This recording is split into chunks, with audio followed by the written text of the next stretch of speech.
कई साल पहले इस गांव में जमींदार का शासन था। विकास की लहर में अब वो शासन नहीं रहा, लेकिन पुराने जमींदार और उनके वंशज अब भी यहाँ रहते हैं। उन जमींदारों की एक बुजुर्ग वंशज है, ये बूढ़ी महिला। हालांकि अब वो जमींदार परिवार का हिस्सा नहीं मानी जाती। अरे बूढ़ी माँ, मैंने तुम्हें कितनी बार कहा है हमारे घर चलो, तुम कभी भी हमारे घर क्यों नहीं आती? कैसे आऊं बेटी, तुम्हारे पिताजी तो मुझे देखना भी पसंद नहीं करते।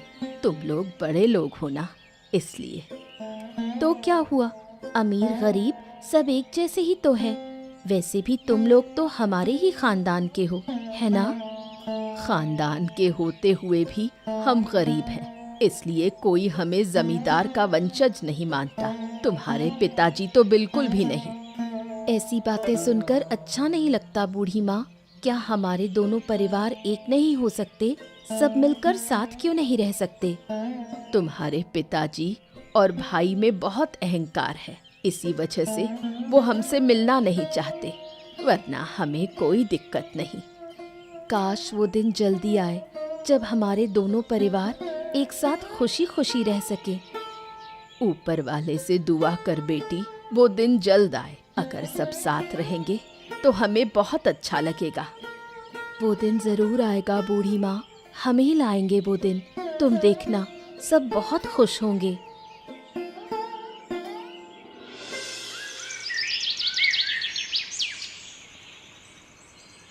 चंद्रकांत बाबू इस गांव के पुराने जमींदार हैं। जमींदार भले ही चले गए हों, लेकिन उनकी इज्जत अभी भी कायम है।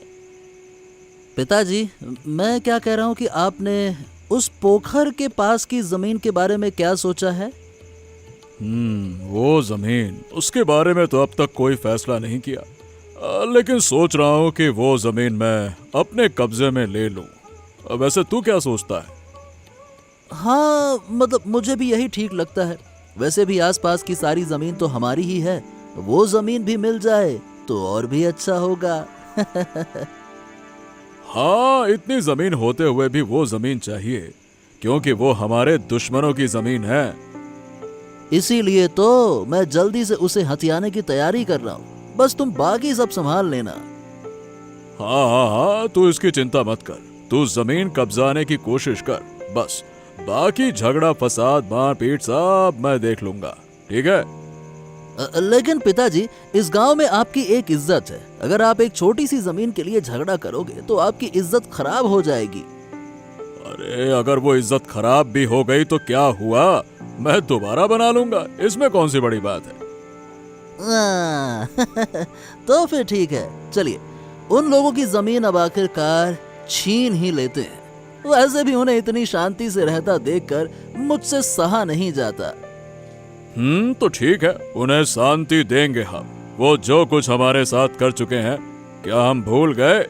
मैं कभी नहीं भूलूंगा। उनको तो सजा मिलनी ही चाहिए। तो ठीक है, मैं सब कुछ इंतजाम करता हूँ पिताजी। वैसे भी उनमें बहुत घमंड है, गरीब होकर भी इतना घमंड शोभा नहीं देता। गरीब परिवार का लड़का आनंद और अमीर जमींदार की बेटी देवांशी के बीच गहरा रिश्ता है। क्या हुआ देवांशी?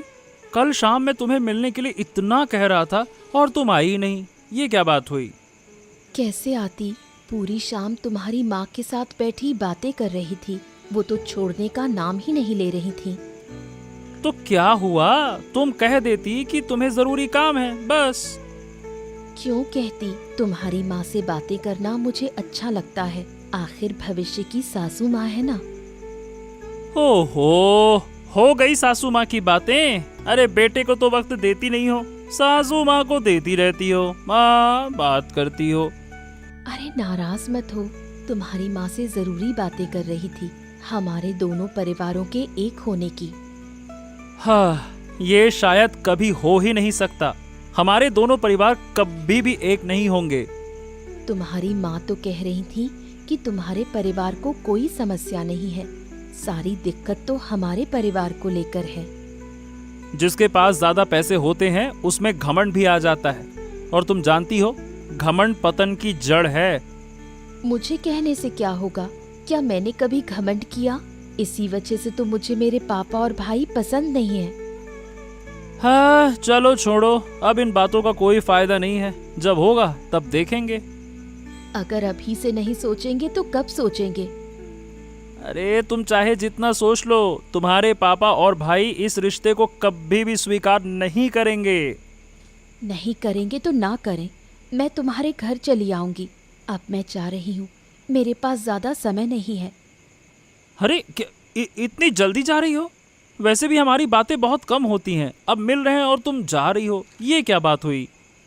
वहाँ पापा और भाई मेरा इंतजार कर रहे होंगे। अगर उन्होंने मुझे यहाँ देख लिया तो छोड़ेंगे नहीं। मैं चली।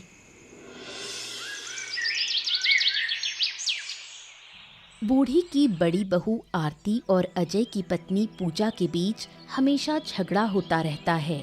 वो हमेशा छोटे बड़े कामों को लेकर उलझती रहती हैं। तुम्हें कितनी बार कहा है कि इस तालाब से मछली मत पकड़ो? ये पूरा तालाब हमारा है, क्या तुम्हें समझ नहीं आता? वाह वाह, ये तालाब सिर्फ तुम्हारा है? इस तालाब में हमारा भी हिस्सा है, तो मछली पकड़ने का अधिकार हमारा भी बनता है। नहीं, तुम्हारा कोई अधिकार नहीं है इस तालाब पर।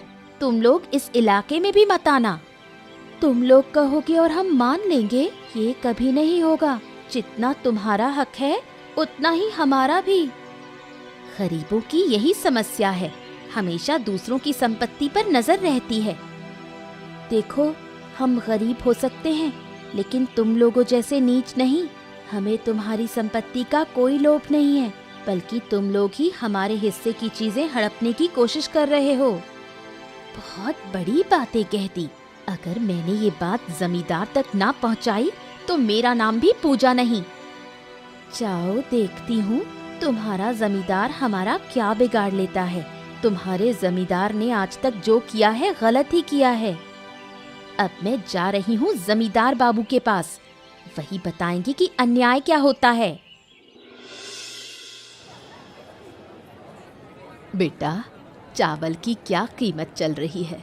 कुछ कम हुआ क्या? कितने दिन हो गए कीमत कम ही नहीं हो रही। लो भाई, आ गई एक औरत। जब इतना महंगा चावल खरीदने की औकात नहीं है तो इतना महंगा खाती क्यों हो? जो चावल मुर्गे खाते हैं वही खा लो।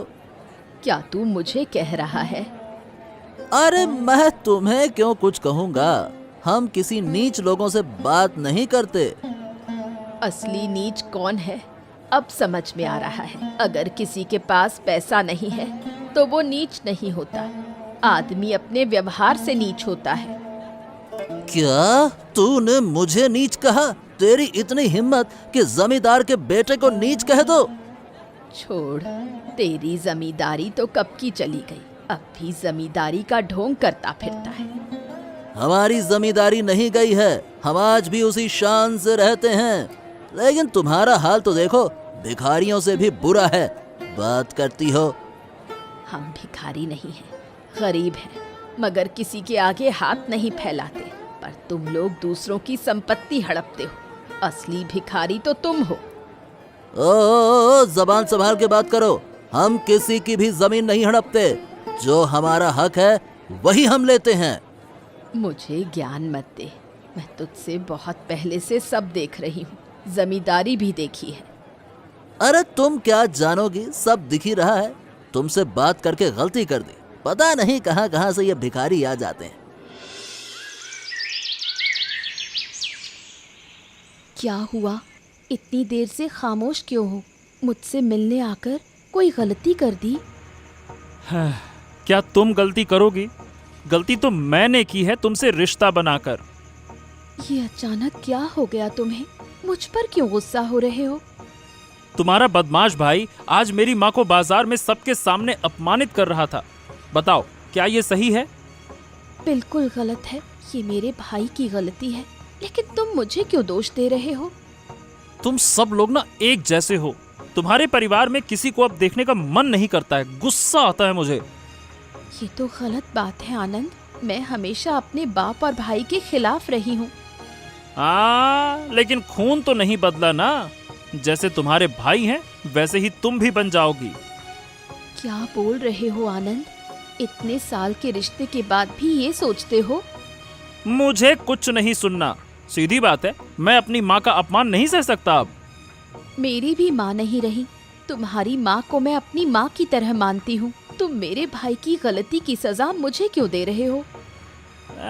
अपनी माँ की तरह मानती हो? ये सब झूठ मत कहो मुझसे। मेरी बात कान खोल के सुन लो। आज से हमारा कोई रिश्ता नहीं रहा। मुझे मत रोको। मैं अब तुम्हारे साथ कोई रिश्ता नहीं रखूंगा। दुश्मनों के परिवार से रिश्ता रखना ठीक नहीं होता।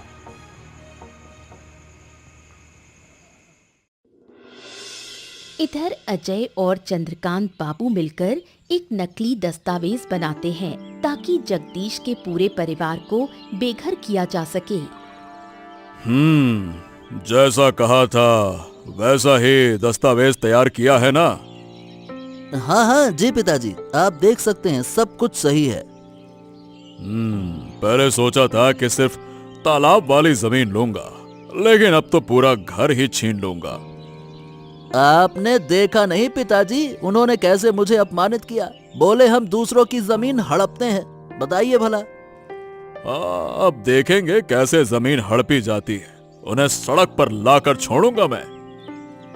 पिताजी, आप एक बार दस्तावेज फिर से देख लीजिए, कहीं कोई जमीन छूट ना जाए। हाँ हाँ ठीक है, अब देखने की जरूरत नहीं है। जब तूने खुद बनाया है तो सब ठीक ही होगा। हाँ तो ठीक है, कल ही सबको बुलाकर घर खाली करवा देता हूँ। ठीक है, जैसा तू कहेगा वैसा ही होगा। मैं खुद बात करूंगा।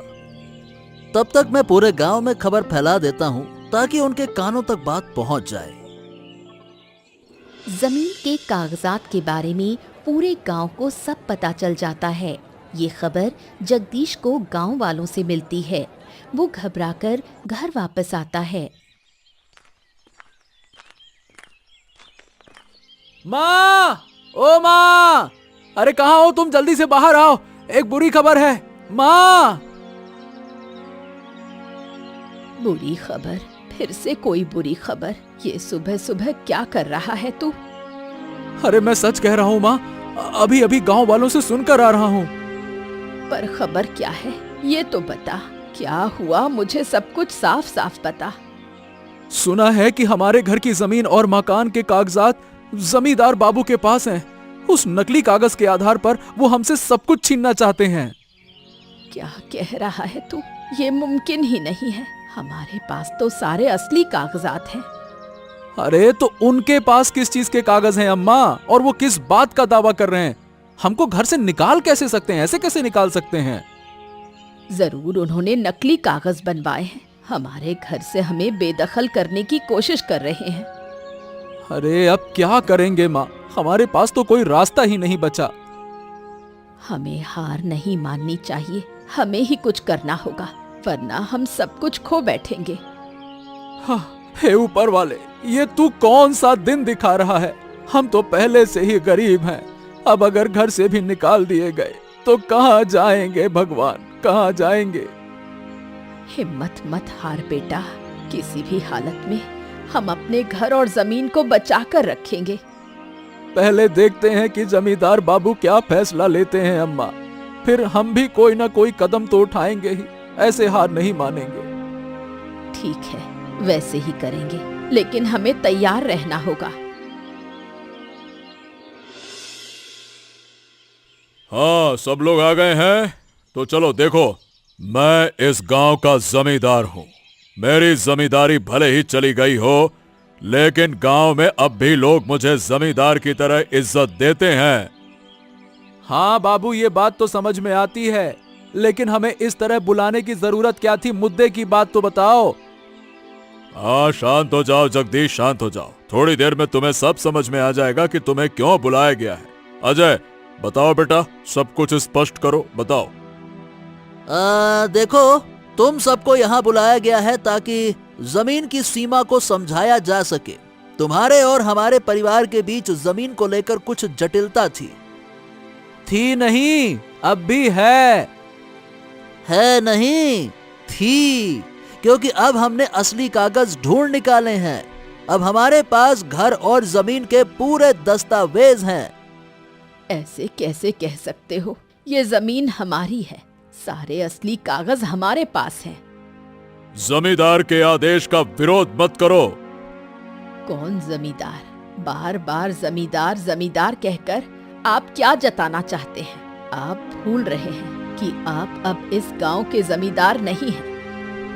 इतनी जबान चला रही हो, अब हमारे पास कागज हैं, हम तुम्हें भिखारी बना देंगे, समझी? इतनी आसानी से हमें घर से नहीं निकाल पाओगे, क्योंकि हमारे पास भी असली कागज हैं। ठीक है, अगर तुम नहीं मानते हो तो मुझे सख्त कदम उठाने पड़ेंगे, फिर मुझसे कुछ कहने मत आना। हाँ हाँ ठीक है, आप जो करना चाहते हैं कर लीजिए, हम अपना घर नहीं छोड़ेंगे, बस बात खत्म। चलो अम्मा।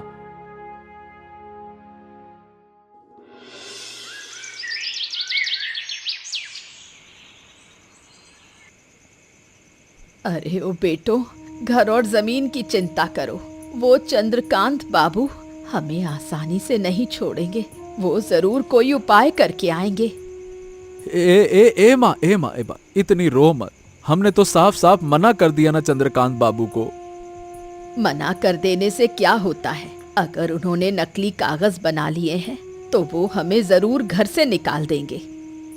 अरे जब निकालेंगे तब का तब देखा जाएगा ना, अभी रो मत, चुप हो जा अम्मा, चुप हो जा। नहीं रे, तब कुछ करने से कुछ नहीं होगा। हमारे पास पैसे नहीं होंगे तो हम सड़क पर आ जाएंगे। तो अब क्या करेंगे माँ? मैंने तय कर लिया है कि आनंद को शहर भेज दूंगी, वो वहां जाकर काम करेगा और हमारे लिए पैसे भेजेगा। ये कैसा फैसला है? पहले तूने गांव छोड़ा, अब आनंद शहर जाएगा। आनंद ये फैसला कभी नहीं मानेगा माँ। मानेगा, जरूर मानेगा। अपने परिवार के लिए उसे ये करना ही होगा, उसे मेरी बात माननी ही होगी। अगर तू मना सकती है तो मुझे कोई ऐतराज नहीं, पहले तू देख वो मानता है या नहीं मानता। ठीक है, मैं वही करूंगी। हमारे पास और कोई रास्ता नहीं है, हमारा घर और जमीन अब अस्थायी हो गई है। इतनी आसानी से हार मानना ठीक नहीं है माँ। तुझे आनंद को शहर भेजना है तो भेज दे, लेकिन मेरी भी एक बात सुन ले, मैं ये घर ना छोड़ूंगा, ना छोड़ूंगा, ना छोड़ूंगा।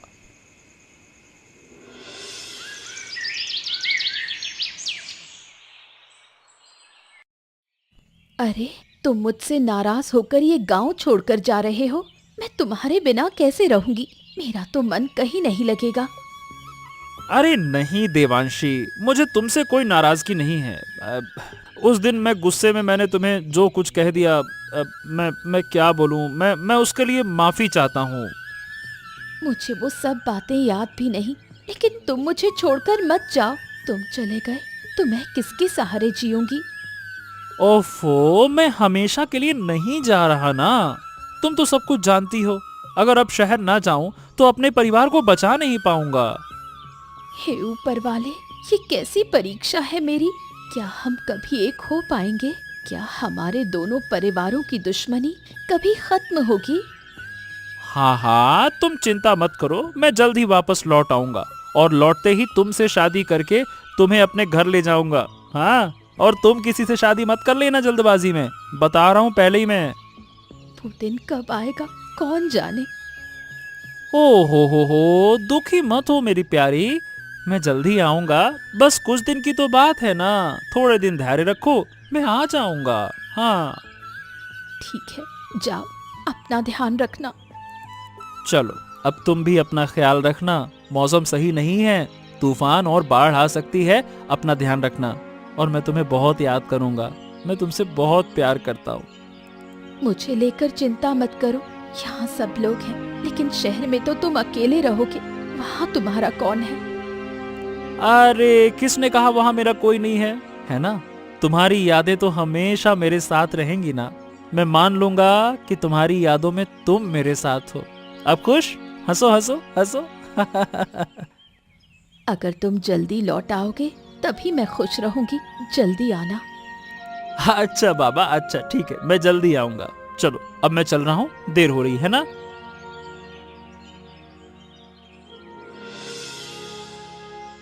अरे बेटा, सुना है कि आनंद शहर चला गया है। हाँ बाबा, आज सुबह ही गांव छोड़कर चला गया। अच्छा ही हुआ, देवांशी का तो उसके साथ रिश्ता था। हाँ, ये बात तो मुझे पहले से पता थी और मैंने देवांशी को कितनी बार समझाया, लेकिन उसने मेरी एक बार नहीं सुनी। हाँ ठीक है, तो फिर अब देवांशी की शादी की तैयारी कर ली जाए बाबा। जब तक आनंद गांव में था तब तक ये संभव नहीं था, अब तो वो चला गया। ये बात तू सही कह रहा है। और अगर वो आनंद शादी में कुछ गड़बड़ करने आया तो उसको सीधे रास्ते से हटा देना। हाँ हाँ हाँ, इसमें तो कोई शक ही नहीं है। मैं हर हाल में शादी शांतिपूर्ण तरीके से करवाऊंगा, आप तो चिंता ना ही करो। तो एक काम कर, तू लड़का देखना शुरू कर दे। लड़का अच्छा मिलते ही फौरन उसकी शादी कर देंगे। लेकिन देवांशी मान जाएगी बाबा? मुझे तो नहीं लगता कि वो शादी करेगी।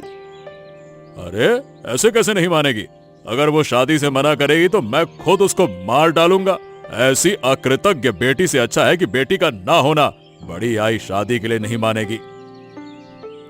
अरे अरे अरे बाबा, ऐसा मत कहो। वो हमारे घर की इकलौती बेटी है। मैं किसी भी तरह से उसे समझा बुझा कर शादी के लिए मना लूंगा। हाँ, बस इतना ध्यान रखना कि ये बात बाहर न जाए। अगर बाहर निकली तो आनंद शहर से लौट आएगा। बिल्कुल बाबा, तुम चिंता मत करो। मैं ये बात किसी को नहीं बताऊंगा। शादी पूरी तरह से शांति से होगी। हाँ। शाम होते ही गांव वालों ने देखा कि तालाब में बुढ़िया की लाश तैर रही है। धीरे धीरे तालाब के किनारे भीड़ लग गई। ये खबर जगदीश के घर तक भी पहुंच गई। माँ, माँ तुम हमें छोड़कर कहाँ चली गई? तुम ऐसे अकेले छोड़कर नहीं जा सकती। अब हम किसके सहारे जिएंगे माँ? माँ की ये हालत किसने की? मैं यकीन के साथ कह सकती हूँ कि ये मौत स्वाभाविक नहीं, इसके पीछे जरूर कोई है। तुम सही कह रही हो पत्नी। मुझे भी यही लगता है कि माँ की मौत के पीछे कोई न कोई तो है। मेरी माँ ऐसे कभी नहीं जा सकती छोड़कर। एकदम ठीक थी वो एकदम स्वस्थ थी। वो ऐसी औरत नहीं थी जो पानी में डूब जाए। और माँ को तैरना भी आता था। मुझे कुछ समझ में नहीं आ रहा कि ये कैसे हुआ। देखो गांव वालों, देखो हमारे साथ कैसा अन्याय हो रहा है। आज माँ नहीं रही, कल शायद हमारा पूरा परिवार खत्म हो जाएगा। लेकिन तुम्हारी माँ की मौत कैसे हुई, इसका कोई सबूत है तुम्हारे पास? गांव वाले तो कह रहे हैं कि वो डूबकर मरी है। हमारी माँ डूबकर मर नहीं सकती। जो लोग देख रहे हैं वो गलत देख रहे हैं। मैं इस सच को जरूर सामने लाऊंगा। हाँ। तो देखो कब तक तुम ये रहस्य सुलझा पाते हो। तुझे यहाँ आने को किसने कहा? हमने तो तुझे नहीं बुलाया। तू यहाँ से चली जा, हमारे मामले हम खुद समझ लेंगे। हाय रे घमंड, इसी घमंड के कारण ही तुम्हारे परिवार की ये हालत हुई है। समझ में आया? बुढ़िया की मौत के 2 दिन बाद ही शक के आधार पर जगदीश का परिवार गांव वालों को बुलाकर न्याय सभा की व्यवस्था करता है। क्या हुआ? फिर क्यों बुलाया है हमें? उस दिन तो अपमान करके चले गए, आज फिर क्या हो गया? आप क्या इंसान हैं, कुछ भी नहीं समझते। आपको क्यों बुलाया गया है ये भी नहीं जानते। अरे पूरा गांव जानता है और आप कह रहे हैं कि आपको कुछ नहीं पता। वाह। देखो, गांव वालों की तरह मैं इतना फुर्सती नहीं हूँ कि तुम्हारे परिवार के पीछे लगा रहूं। मेरे पास और भी जरूरी काम है। देखिए जमींदार साहब, गांव वाले आपको सम्मान देते हैं, इसका मतलब ये नहीं कि आप गांव में जो मन चाहे वो करेंगे। अरे वाह वाह वाह, अब मैंने क्या कर दिया? तुम लोग क्या क्या फालतू की बातें बोलते रहते हो, मुझे कुछ नहीं समझ में आ रहा। हाँ, समझेंगे भी कैसे, क्योंकि ये काम आपने ही किया है। मैंने किया है? मैं इस तरह का कोई काम नहीं कर सकता और ना किया है। तू पापा को बातों में फंसाने की कोशिश कर रहा है? मेरी बात कान खोल के सुन ले, इससे तुझे कुछ हासिल नहीं होगा। हाँ हाँ ठीक है ठीक है, अब हम पुलिस के पास जाएंगे। अब जो करना है वो पुलिस ही करेगी। तुम लोग शायद भूल गए हो पुलिस हमारी जेब में रहती है, हम पुलिस से नहीं डरते। हाँ तो तुम भी सुन लो, अगर हम अपनी माँ की मौत का बदला नहीं ले पाए तो ऊपर वाला है, वो एक दिन जरूर तुम्हें हमारे पैरों के नीचे ला देगा, देख लेना। सपने बहुत अच्छे देख लेते हो, देखते रहो देखते रहो। अच्छा है, चलो।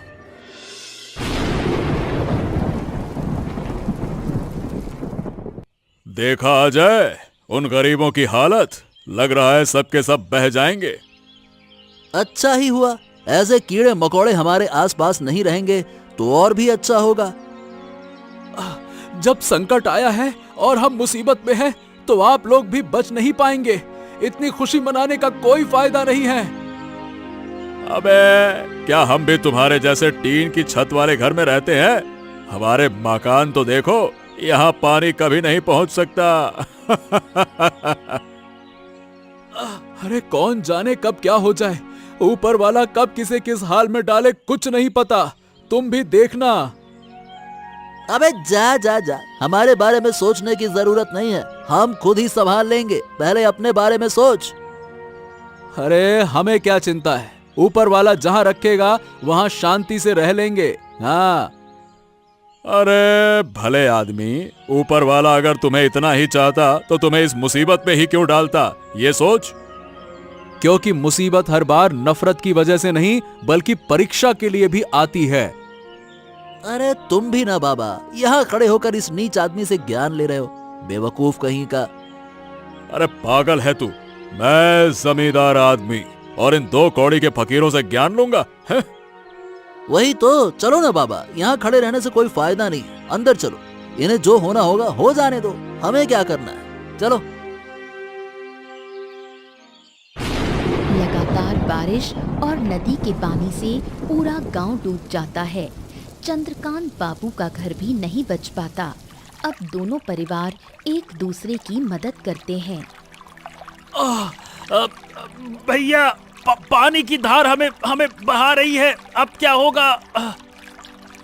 आनंद, आनंद, बस मजबूती को बांस से पकड़ के रखना, किसी भी हालत में हाथ मत छोड़ना, वरना वरना तुझे फिर ढूंढ नहीं पाएंगे। आनंद, छोड़ना मत, तेजी से पकड़ पकड़। हे भगवान, ये क्या हो गया? सोचा था कि हम बच जाएंगे, लेकिन अब तो लग रहा है कि हमारा नुकसान ज्यादा है। बाबा, मैं और नहीं पकड़ पा रही, मेरा हाथ फिसल रहा है। नहीं बहन, नहीं नहीं, किसी भी हाल में हाथ मत छोड़ना, हाथ छोड़ दिया तो पानी में बह जाएंगे और तुम्हें ढूंढ पाना मुश्किल होगा। लेकिन अब मुझसे नहीं हो पा रहा भैया, बचाओ बचाओ मुझे, शायद अब तुमसे मेरी मुलाकात ना हो। डरना मत देवांशी, मैं हूं ना, जब तक मैं हूं तुम्हें कुछ नहीं होगा, मुझे मजबूती से पकड़ कर रखना। आनंद भाई, मेरी बहन को किसी भी हाल में मत छोड़ना, हमारे बीच दुश्मनी है, लेकिन मेरी बहन का तुमसे कोई झगड़ा नहीं है।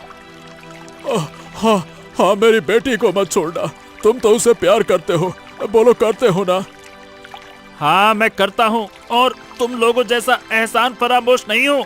मैं अपने प्यार को बचा कर रखना जानता हूँ, उसे छोड़ने के लिए मैंने उसका हाथ नहीं थामा। लेकिन आनंद, आनंद, इन्होंने हमारी माँ को मारा है। हाँ हाँ, हमने ही मारा है, हमने ही तुम्हारी माँ को मारा है, हमें सजा मिलनी चाहिए। अगर हम बचकर निकले तो खुद पुलिस के हवाले हो जाएंगे। अब संभाल। हाँ, पुलिस के हवाले हो जाएंगे। फिर भी कुछ भी हो जाए, मेरी बहन को बचा लो। अरे छोड़ो मत उसे, पकड़ो पकड़ो, उसे मत छोड़ना। हाँ। आप सबका बहुत बहुत धन्यवाद, अगर तुम लोग ना होते तो हम अपनी बेटी को कभी वापस नहीं पा सकते थे। पिताजी, आप लोग ठीक है ना? देखा पापा, आज इन्होंने ही हमारी मदद की है, इन्होंने हमें दुश्मन नहीं समझा। हाँ बेटी, इतने दिनों तक धन के लोभ में हमने घमंड किया, हम ये नहीं समझ सके कि क्या अच्छा है और क्या बुरा। हाँ, देखिए जमींदार साहब, हम कभी एक ही परिवार के हुआ करते थे। किसी दुश्मनी के कारण हम अलग हो गए, लेकिन हमारा खून तो एक ही है ना। हाँ, तुमने बिल्कुल सही कहा। तुम लोग मेरे भाई की संतान हो। जमींदारी हथियाने के लिए मैंने तुम लोगों से दुश्मनी की थी। चलिए ठीक है, अब इन बातों को छोड़िए। आप सब अच्छे रहें और हमें भी अच्छे से रहने दें, बस यही चाहिए। हाँ, अब और नहीं। अब से हम दोनों परिवार फिर से एक परिवार बनेंगे। फिर से हम जमींदार परिवार को एक साथ बनाएंगे।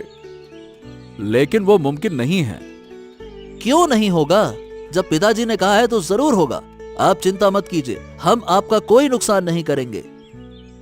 हाँ, अपनी माँ को खोने के बाद हम ये निर्णय कभी नहीं ले सकते। अब अगर तुम्हारी माँ की हत्या का बदला ले लो तो शायद ये निर्णय ले सको। चिंता मत करो, हम खुद पुलिस के हवाले हो जाएंगे। रहने दीजिए, इसकी कोई जरूरत नहीं है। आपने अपनी गलती मान ली, बस यही बहुत है। अगर आप पुलिस के हवाले हो गए तो आपका परिवार खत्म हो जाएगा। तो फिर मना मत करो भाई, हम तुम्हारी सारी जमीन जायदाद वापस कर देंगे। हम फिर से एक परिवार बनेंगे। हाँ भैया, अब और दुश्मनी नहीं। ये दुश्मनी और कितने दिन चलेगी? हाँ, ठीक है, जब आप सब इतना कह रहे हैं तो मैं राजी हूँ। चलो फिर से हम जमींदार परिवार को एक साथ बनाएंगे। इसके बाद दोनों परिवार मिलकर फिर से जमींदार परिवार को बसाते हैं। उनके बीच फिर कभी कोई झगड़ा नहीं हुआ। अंत में आनंद और देवांशी का धूमधाम से विवाह हो गया।